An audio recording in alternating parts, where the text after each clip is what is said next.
Stop playing with them, Hi, I'm Nicola Cairncross. Welcome to my podcast. This is where we talk about entrepreneurship, digital marketing, being a digital nomad, and much, much more. I really hope you enjoy the show. Goodbye to an inspiration. A friend messaged me early this morning with the news that Alan Forrest Smith has just died, aged 61. I can't believe it. I was due to interview Alan for my podcast just a couple of weeks ago. He was only the fourth person I asked, and having interviewed him many times before, I was really looking forward to it. He cancelled suddenly, saying he'd rebook soon. I first came across Alan at the World Internet Summit in Wembley, London, the first one. He was the MC, the only Brit among many Americans and one Canadian, I think. He also had a speaking slot to teach us stuff, and as many found out, to make an irresistible offer. He delivered that in full Scottish regalia, kilt, sporran, long socks and all. At the end of the event, I went up to him to thank him and said, "I want to be on that stage next year." "Where did that come from? I'd never spoken in public in my life." "Okay, see you next year," he replied. Between us both was the knowledge that I'd need to do something pretty remarkable online in that year to be invited to speak. I went home and started my company, The Money Gym, from my hotel, the Acacia. When I wrote the sales letter for The Money Gym, I felt in the flow for the first time ever.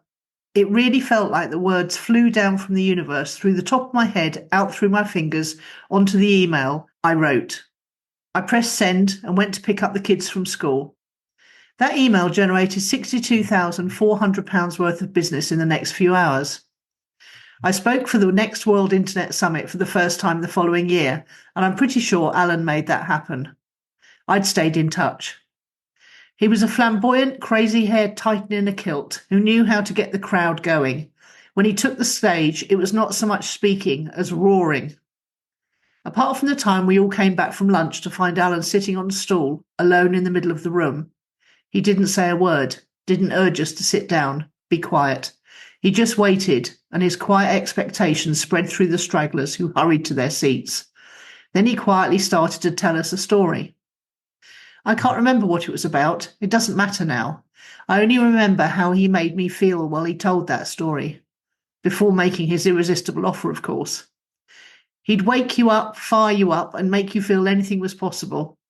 Many went from working with him to make their thing not only possible, but very real. The last time I saw him was when I spoke at one of his events in Manchester. It must have been after the global financial crash, as we both spoke about how tough recent years had been. We had lunch before my speaking slot, and he told me that he was in love again. He'd met Tamuna. She taught yoga, and he was going to marry her. He was so happy. They went on to have 2 glorious children. He wrote books, many books, on many topics, from hairdressing success to marketing to happiness, again, an inspiration. His personal sense of style was rock god meets Byron, and as an ex-fashion designer, I always admired that about him. It was only later that I found out he had been a preacher in his previous life, and what a life that was.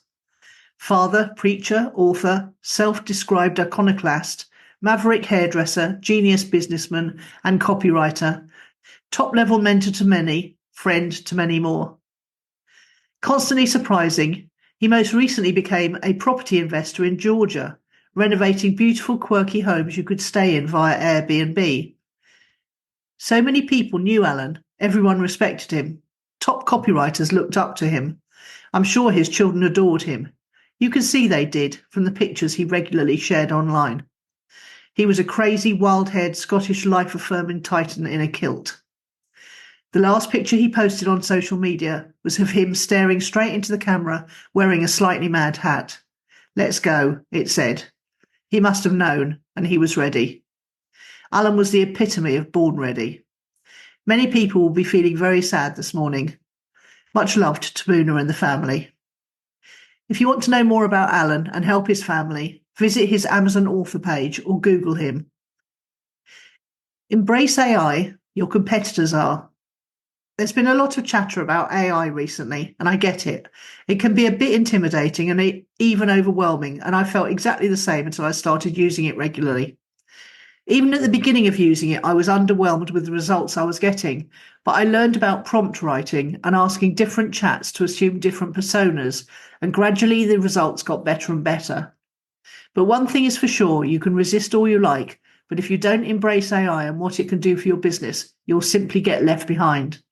You can bet your competitors are not resisting it, they're embracing it. So let's dive into why those original fears might be slightly overblown and how AI can actually be a game changer for us entrepreneurs and small business owners. AI and job losses. First up, the big one, job losses. Every new tech wave, from the computer to the internet, sparked fears of mass unemployment. Yet here we are, according to our governments, with the lowest unemployment rates in decades. We know how true that is, though. AI won't take away jobs, it will change them. Think of AI as a tool to make tasks easier, not as a job stealer. We'll see new roles spring up like AI trainers and integration specialists, much like how the internet created jobs in web development and digital marketing. Next, let's talk income inequality. Some argue that tech widens the gap between rich and poor, but look closer.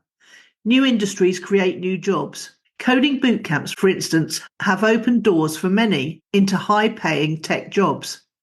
Companies are investing in upskilling their workforce, making advanced tech accessible to everyone, not just the tech elite. Misinformation and bias are real concerns with AI. But remember, human biases already exist in hiring and other processes. AI can actually help reduce those biases if used correctly. Regulations and advancements in AI safety are making those systems more reliable. For example, Microsoft and Google are improving their AI tools to provide more accurate and unbiased information. Or so they say. The fear of AI becoming sentient and taking over is straight out of the sci-fi movies. The reality? We're far from creating a thinking AI. Current AI, including the sophisticated ones like ChatGPT, are powerful but not self-aware. They don't even have memory yet, although that might be coming soon. AI offers incredible benefits. It can spot credit card fraud, speed up insurance claims, and even improve customer service through advanced chatbots. I used it recently to get a parking ticket reduced from nearly £400 to £90 that my son had incurred before going off to New Zealand for 18 months. I asked it to assume the persona of a UK legal expert, and then I asked it questions. Turned out the ticket, and subsequently the county court judgment, was illegal because they had never properly served papers on him.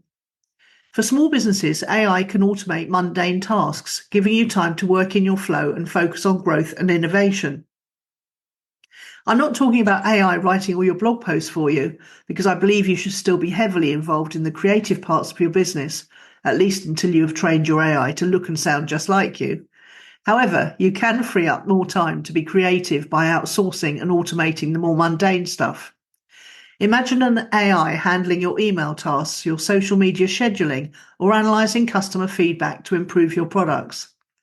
Now imagine it being taught to think like your ideal customer or client, knowing everything about them and, more importantly, how you can best help them.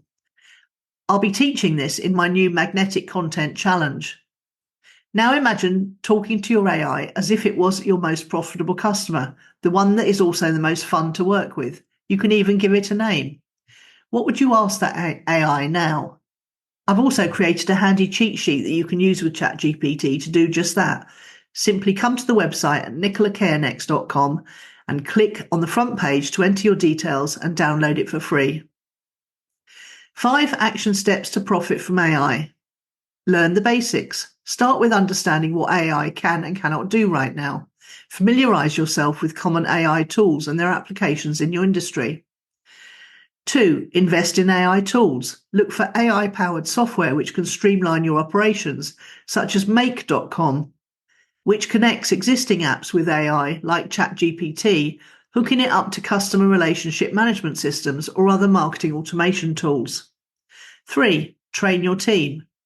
Upskill your employees by providing training on AI tools relevant to their roles. This will help them work more efficiently and embrace AI-driven changes. 4. Start small. Implement AI in small manageable projects to test its effectiveness. This could be as simple as using AI for data analysis or customer service. 5. Stay updated. AI technology is constantly evolving. Keep up with the latest trends and updates to stay ahead of the curve and make informed decisions about integrating AI into your business. There are several really good newsletters that you can subscribe to for free on Substack, for example. Recommended reading list for beginners. Human Plus Machine, Reimagining Work in the Age of AI by Paul R. Doherty and H. James Wilson. Discusses how AI can augment human capabilities in the workplace. Artificial Intelligence, A Guide for Thinking Humans by Melanie Mitchell. A great starting point for understanding AI without the jargon. Prediction Machines, The Simple Economics of Artificial Intelligence by A.J. Agrawal, Joshua Gans, and Avi Goldfarb. Explains how AI can transform business decisions. Embrace the change, stay informed, and let's use AI to propel our businesses forward. This blog post was inspired by an article by Josh Bursin. If you come over to nicolacairncross.com and find this blog post, you'll be able to read the full article. Hypernovelty. Humans are naturally drawn to novelty, a trait that has been essential for our survival. This attraction to new and exciting things has evolved over centuries, and today it plays a significant role in the entrepreneurial spirit. Entrepreneurs in particular thrive on novelty, also often seeking innovative ways to make processes more efficient. This drive not only sparks great business ideas, but also fuels continuous improvement and adaptation. Let's explore the concept of hypernovelty, why entrepreneurs are inherently drawn to it, and how this can lead to successful business ventures. Our ancestors relied on novelty to survive. Discovering new food sources, creating better tools, and exploring unknown territories were all driven by the need to survive and thrive. This instinctual pull towards the new and the different has been passed down through generations, shaping human behaviour and notably the entrepreneurial mindset. In today's fast-paced world, we experience hypernovelty, a constant influx of new information, technologies, and trends. Entrepreneurs are particularly susceptible to this, as they're always on the lookout for the next big thing that can set them apart from the competition. This love for novelty is coupled with a dislike for repetitive tasks. Entrepreneurs often seek ways to automate and streamline processes, not out of laziness per se, but to free up time for more creative and strategic endeavours. This quest for efficiency is what leads to groundbreaking innovations and business ideas. Practical action steps. Embrace automation, identify repetitive tasks in your business, and explore automation tools to handle them. This will free up your time to focus on more strategic activities. 2. Stay curious. Continuously seek out new trends, technologies, and methods in your industry. This will help you stay ahead of the curve and identify opportunities for innovation. 3. Experiment and iterate. Don't be afraid to test new ideas and approaches. Treat your business as a series of experiments, learn from each one, and iterate based on the results. This is something I do all the time, having learned the process from getting to plan B. 4. Delegate and outsource. Recognize areas where you lack interest or expertise and delegate these tasks to others. This will not only allow you to focus on what you love and do best, but will ensure the more tedious tasks actually get done. 5. Build a culture of innovation. Encourage your team to bring new ideas to the table constantly and create an environment where experimentation is welcomed. This will foster a culture of continuous improvement. The natural human attraction to novelty, coupled with the entrepreneurial drive for efficiency, can lead to incredible business innovations. By embracing automation, staying curious, experimenting, delegating, and fostering a culture of innovation, new aspiring entrepreneurs can harness these traits to build successful businesses. Remember, it's not about doing everything yourself, but finding smarter ways to achieve your goals and staying ahead of the curve. Recommended reading on hypernovelty. 1. A Hunter-Gatherer's Guide to the 21st Century, Evolution and the Challenges of Modern Life by Dr. Brett Weinstein and Dr. Heather Haying. A bold, provocative exploration of the tension between our evolutionary history and our modern woes, and what we can do about it. 2. Atomic Habits by James Clear. This book explains how small changes can lead to remarkable results, emphasizing the importance of habits and efficiency. 4. The Lean Startup by Eric Ries. a guide to developing businesses and products through validated learning, continuous innovation, and efficiency. A great companion book to getting to Plan B. And now I'd just like to introduce the final part of the interview with Greg Porter. I really hope you enjoyed this interview series and the previous one with Andy Shaw. I'm looking for my next guest right now. If you have a great entrepreneurial tale to tell, do get in touch. Just come to nicolacairnex.com/contact and fill in the form there telling me a little bit about you and your business. I'm sure we'll get on great and make a great podcast together. Well, if you're in I'm going to call it the catering industry, so bars, clubs, restaurants, that sort of thing, Mm-hmm. It's all about how your customers feel, how you're making them feel. Yeah. And it's quite an emotional business to be in. And I would advise anybody anyway, but I would say get somebody in who's a hatchet person. Nearly said man then. Who's a hatchet person? Somebody who's going to come in and deliver some home truths that you don't want to hear. Because what you need, or to you? No, to you, to someone to say to you, to take your business apart and reassemble it and tell you all the places that you're getting it right, all the places you're getting it wrong. And then you can actually sit down and with that person and make some decisions that are non-emotional, that are mechanical decisions. So let me give you an example. So you and me, we're running a bar and we've got 2 years to go on our lease. And in 2 years' time, we're going to get offered another lease. And that lease is probably going to be a long lease and they're going to want to tie us in with personal guarantees and that sort of thing. So when it comes to the premises, I'd be saying, right, we need to look around for new premises and we need to find somewhere that we can get on a very short-term agreement that's already being used as a bar that's closing down, or which gives us the flexibility to close our business if we need to close our business. What I do is I go and see what's available, what's around. And if there were premises around, then I talk to the agents and the landlords about what sort of deal they could offer us. And then I would go back to our existing landlord and I'd say, look, this is what we're thinking of doing. We're thinking of moving. And because all commercial landlords, I'm talking about, absolutely have a heart attack if someone says that to them. Exactly. And so what would happen is you'd either come up with one of two plans. You come up with a plan to take over another premises in the next 6 to 12 months and in effect duplicate what you're doing, because you're going to shut down the bar you've got now early and get out of that lease. Yeah. Or one of the things people forget, I'm going off on a tangent, but I'm not, is let's just pretend for a second that you're my landlord and I've got a shop and I've got a lease with you. If both of us agree, we can tear that lease up and do a whole new lease right now. Right. If you want to hold me to that lease, you can. And if I want to hold you to that lease, I can. But if we both renegotiate a new lease now and we both agree, we can tear that lease up and put a new lease in its place. So you don't have to wait until the end of a lease to renegotiate.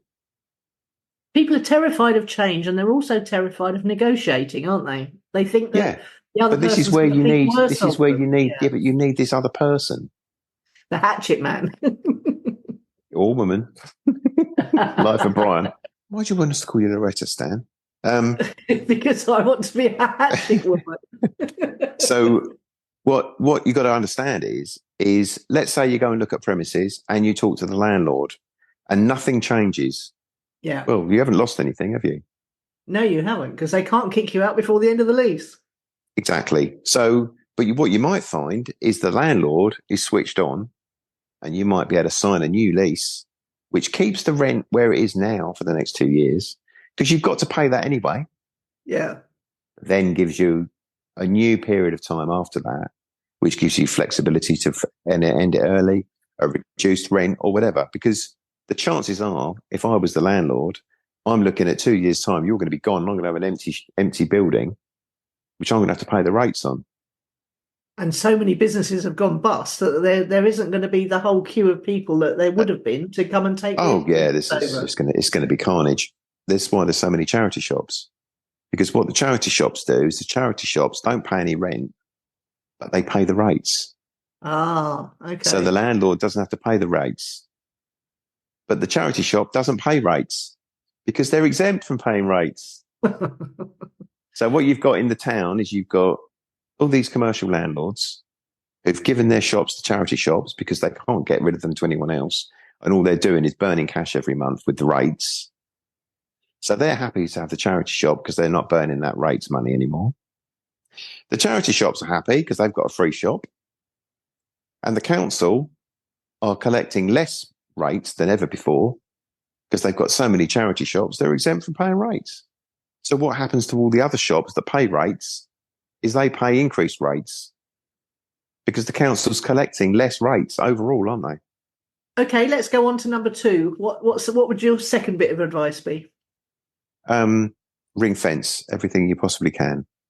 What does that mean? So if you've got an overdraft at the bank and they've got a charge over your house, find a way to replace that borrowing. Get the charge off of your house. Yeah. Make sure that the company stands on its own 2 feet. If you've got a director's loan account, try and get as much money out of the business as possible. Make the business lean.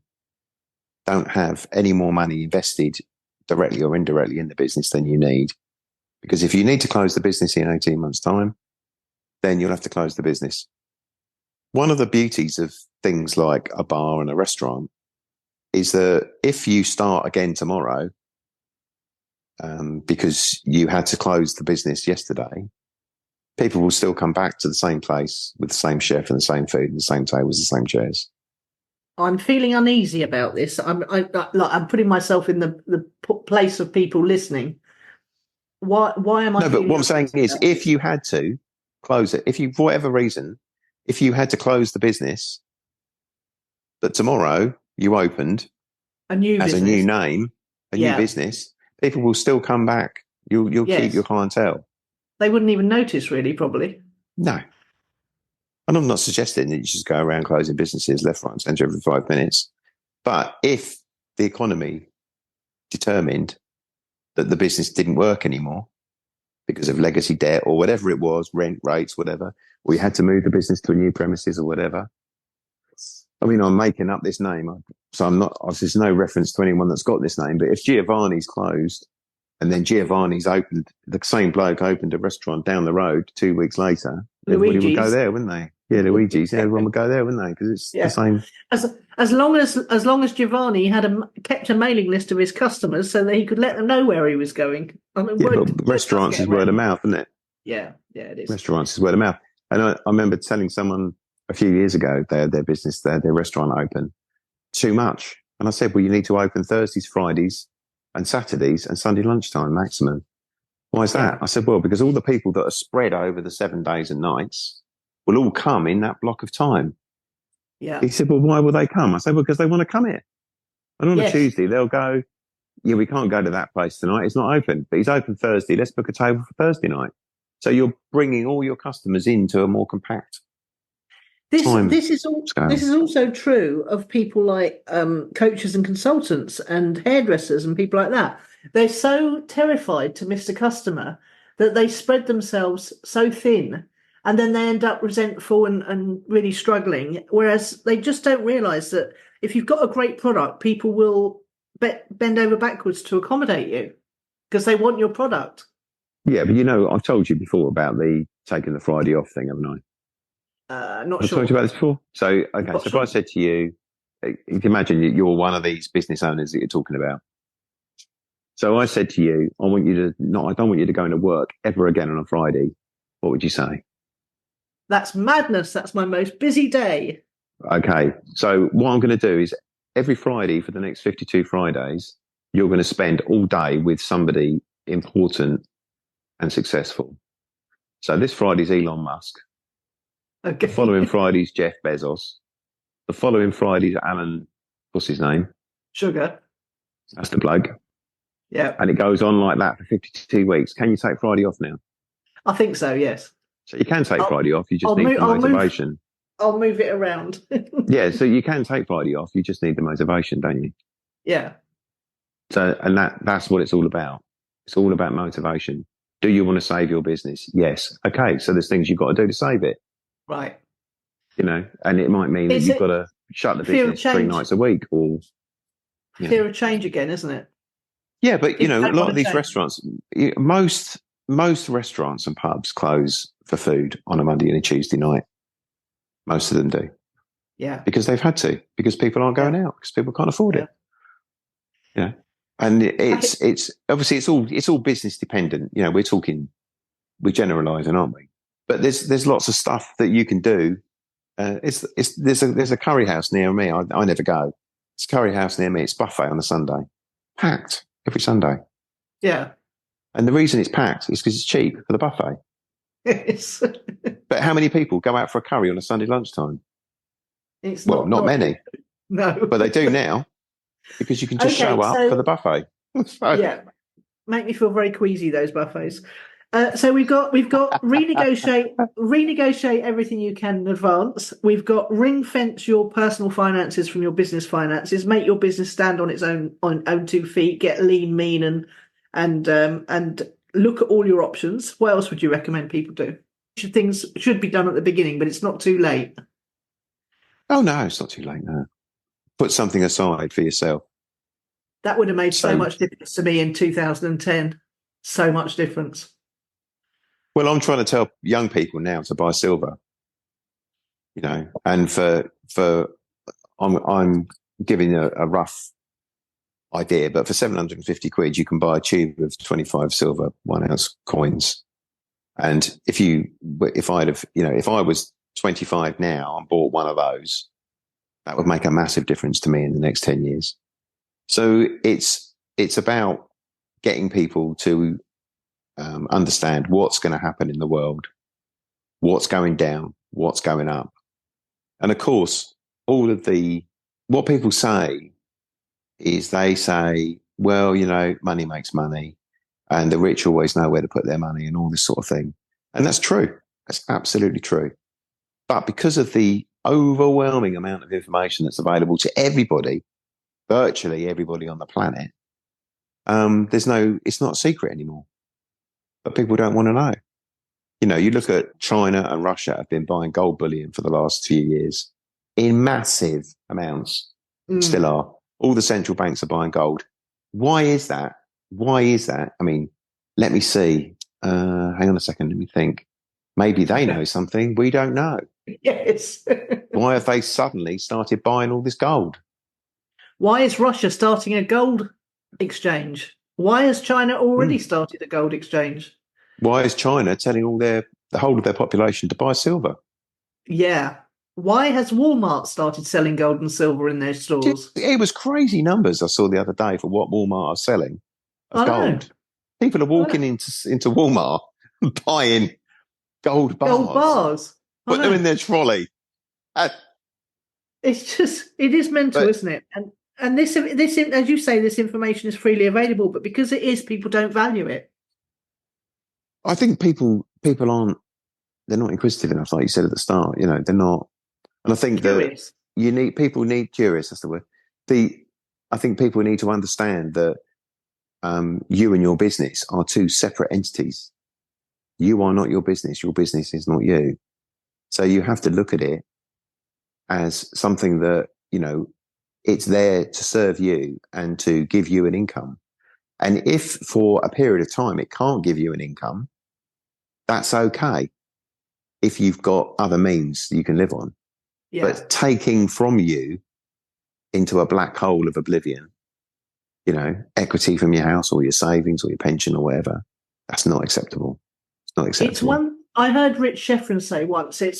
You've got to take from your business in the good times, so that when the bad times come, and they do invariably come because everything moves in a cycle, you can decide then whether to lend your business back some of that money or whether the business is not going to survive and you need to just kill it.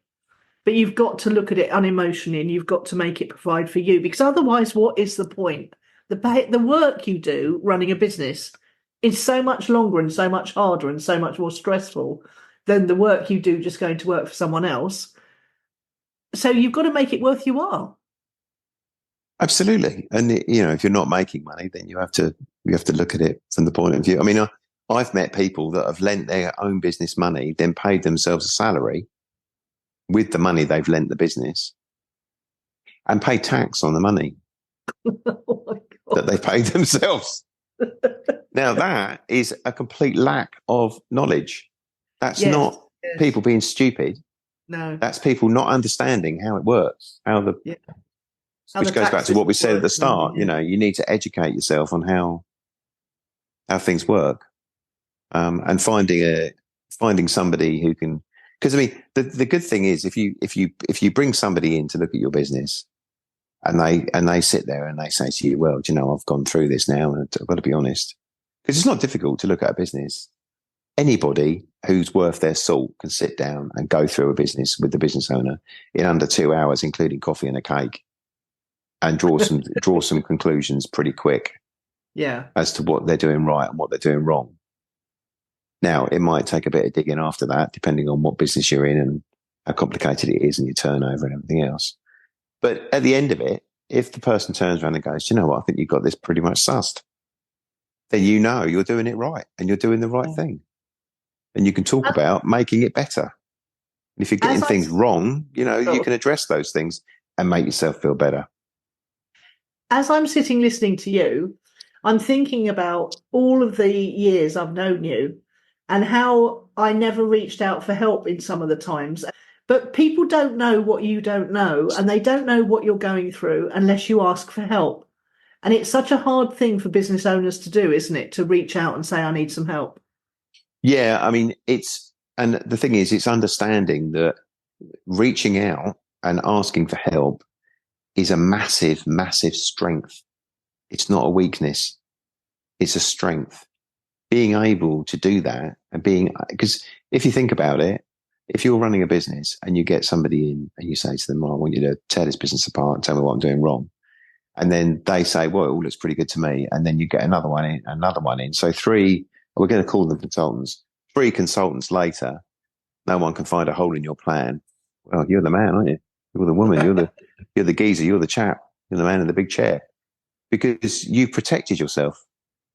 You know that it's like going for a health check, isn't it?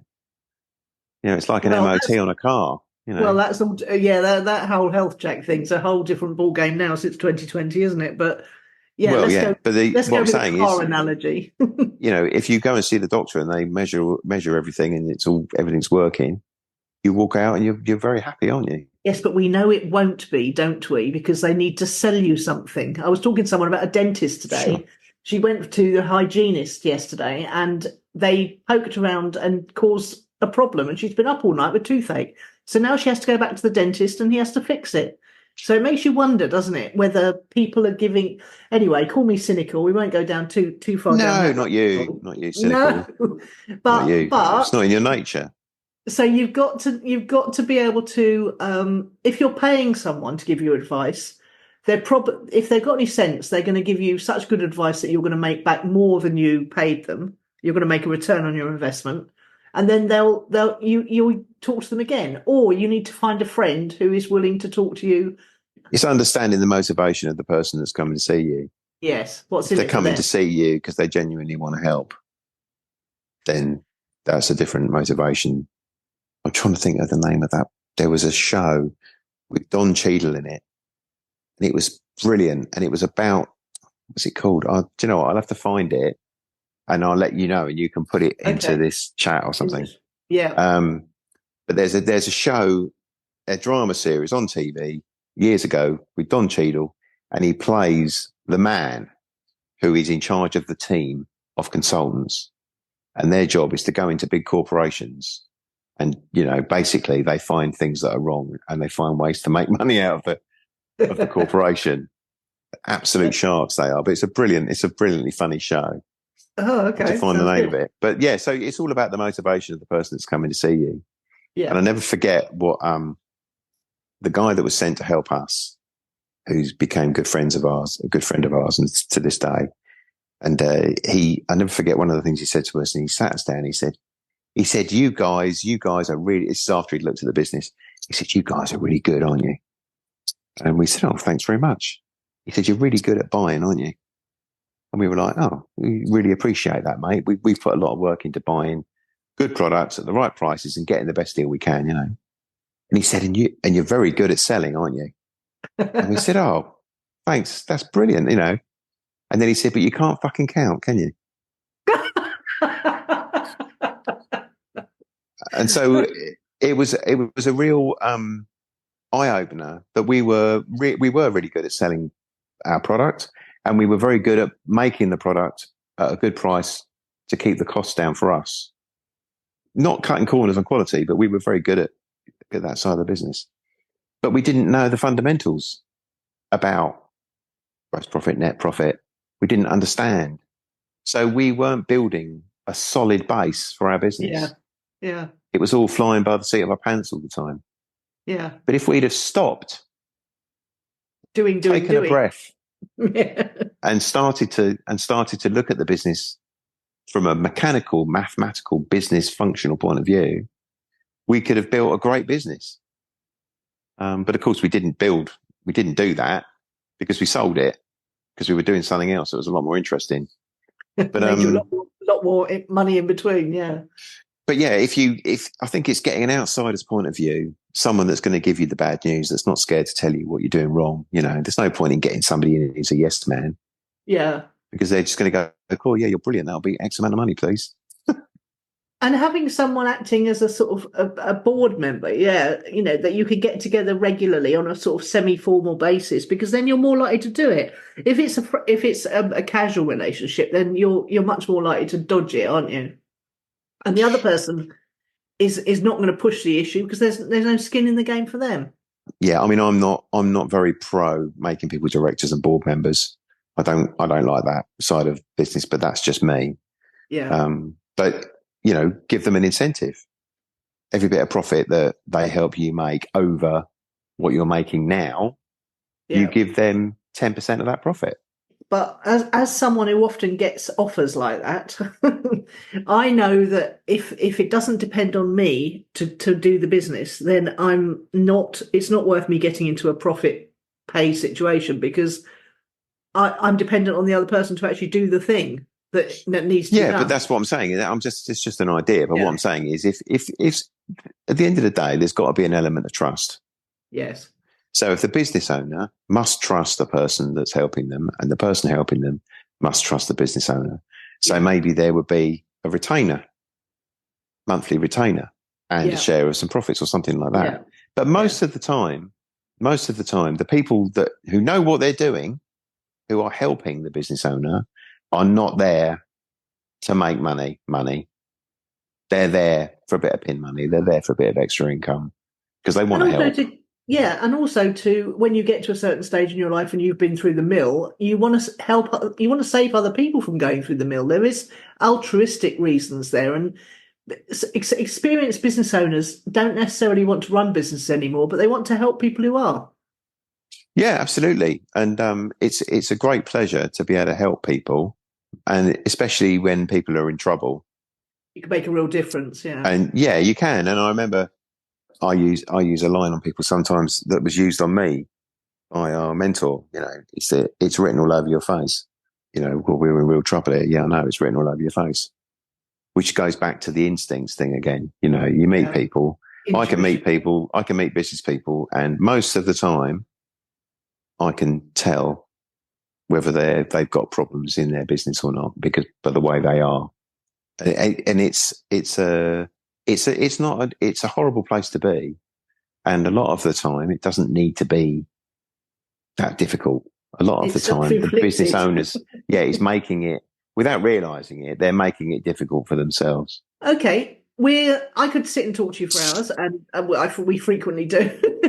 So, but for people listening, is there anything you'd like to add to your list of three or four things I think we've covered now? Is there anything that we haven't talked about? No, I don't think so. Not today. I think separating yourself from the business and being brutally honest about the business is two very important parts. And if you start looking around at what's going on in the world and you can see what's coming, it's very important at this time of the cycle that we're in. You know, there's a lot of pain coming. Let's talk for a minute about normalcy bias, which we see all the time in lots of different situations where people feel they look out of the window and because they can't see anything different, they can't believe that anything is different and that things are going on that they don't know about. How do you get over normalcy bias?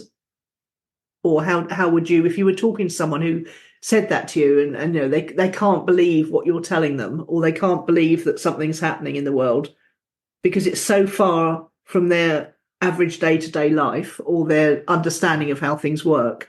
How do you get over normalcy bias? Well, it's very difficult. And I think I try and explain to people that, because, I like an analogy. You do like an analogy. And one analogy is, how many psychiatrists does it take to change a light bulb? Well, it's only one. The light bulb's got to want to change. And so another one I like is, you can't change the people around you, but you can change the people around you. And so it's whether people want to learn. It's whether people want to know more. They want to expand their knowledge. And if you really want to be secure and successful, then learning about all the other things that are out there that influence your ability to be successful is of key importance. There's no point. So if you don't want to learn, you're not going to be successful, because you're just going to get taken out by other factors that are beyond your understanding, beyond your control. If you're running a business and the government has just said, you're making widgets, and the government has just said, well, from December the 1st, 2024, it's illegal to manufacture those widgets anymore, and you're not paying attention. Yeah. You're going to have a shock on the 1st of December, 2024, aren't you? Yeah. Because you won't be able to make them anymore. I mean, well, something like this happened in the property market just recently, didn't we? And people can't understand why it's so hard to find rental properties right now. And there are several reasons, one of which being that the government are making it nearly impossible for private landlords to own properties and cover their costs. Yeah, because they're creating the disaster. They're creating the problem. I mean, if you look at, for example, near where I live, there's a housing estate being built. And I think there's a total of 500 properties, 250 have been built in the first phase. And the builders have just said they're not going ahead with the second phase. Wow. Because the problem with building new build houses is, once you start, you've got to finish it. You can't say, well, we'll just leave them like that without the roofs on. And, Yeah. And so they can see into the future, because they can't sell the ones they built. During the 2020 experience, I said to a lot of people that in the end, all these businesses are going to realise that they can run their businesses with the majority of their staff at home. So they're going to be reaching the end of their commercial leases on office blocks. Because if you think about it, an office block, you've got the rent on the office block, haven't you? Okay. Then you've got the electricity, the insurance, the cleaning, the upkeep, the health and safety, the fire, So if you could reduce your office costs by 80%, because your staff are all now working from home and coming in 2 days a month, you're going to jump at the chance of that, aren't you? Yeah. So a lot of the office space. Well, the accountant in the business will, the managers won't, because they won't initially believe that the people will work as well from home. But then what 2020 did was it proved that businesses could sail on regardless, because people are professional. Exactly. And they can work from home. Exactly. I mean, if you ring, I don't know, Barclays Bank, you'll be speaking to someone on the helpline who's sitting in their kitchen. You can hear the dog barking in the background or the kids playing. Yeah. So there's going to be a lot of property, commercial property, that's going to get government support to be turned into residential. So a lot of these office blocks, especially in London, big cities, are going to be turned into residential. And a lot of these new build houses are going to be taken over by the government in long-term rental agreements to house people. That's what's going to happen. And the banks, I mean, Lloyds have said they want to be the biggest property landlord in the country, haven't they? So it's knowing things like that and understanding why those things are happening helps you to make better decisions with the business that you're in. and obviously pertinent to the business you're in. And I was talking to somebody recently who's got a pub, and they've got a pub, very successful, fabulous food, and they've got 18 months to go on the lease. And he said, we're there. They want us to renew the lease. And I said, I bet they do. Because they want to tie you in, don't they? Yeah. They want you to renew early and extend it so you're tied in. I said, I wouldn't do that. I'd wait. I said, because there's going to be even more pubs. I mean, I read something that there's 150 pubs a week going bust or something. It's ridiculous. I know, it's terrifying. But there's going to come a point where you're going to be able to take over a pub that's empty with everything you need in it for a song and reduce your costs, which will help you to survive when you have to reduce the costs of your food because of the problems that are coming. I think, as someone who's owned a hotel, and we often fantasize, don't we, when we go out for lunch about having a restaurant and with rooms above so that we don't have to drive home and things like that. I often think that pubs really now need to find a beer and a wine of both colours and a soft drink that they can sell dirt cheap, because the thing that's stopping people going out at the moment is the fact that a glass of wine costs, nearly a tenner, and you can actually That's insane, isn't it? It is insane, because I'm willing to pay a bit extra for the atmosphere and the fun of being out, but I'm not willing to pay that kind of markup. So the best, there should be a pub in every town that cottons onto. You've got to get the people in, and then after you've had a few cheap drinks, you're a bit more willing to spend a bit on food and things like that. And it's just crazy to me what pubs are so short-sighted. What pubs and restaurants are doing. Yeah, but how much of that £8 is taxed? Well, that's a very good point, but you can't do anything about that as a business owner. You have to find ways around that, don't you? Well, there you go. That's what I'm saying.